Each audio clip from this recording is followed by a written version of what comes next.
In this short video, we will explore vulnerable components of a software. First, we will look at what vulnerable components are, how they can be detected, and what their impact is.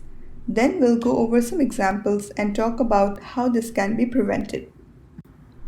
Let's start by exploring the root cause of vulnerable components.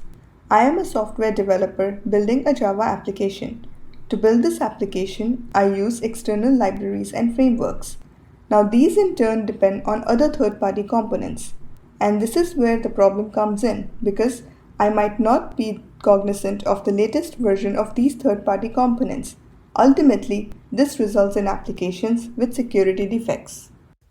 Detection of vulnerable components can be done by using scanning tools such as IQ Server, Snyk, which automatically find vulnerabilities in the open source components.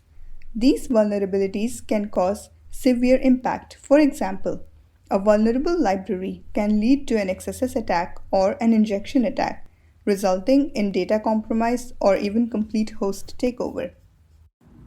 Till now, we have talked about what can cause vulnerabilities and how to detect them.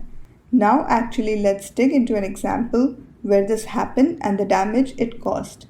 The example is Equifax security breach of 2017. Equifax was using Apache Struts framework for its web application. A vulnerability was identified in Apache Struts and Apache Software Foundation released a patch for the vulnerabilities.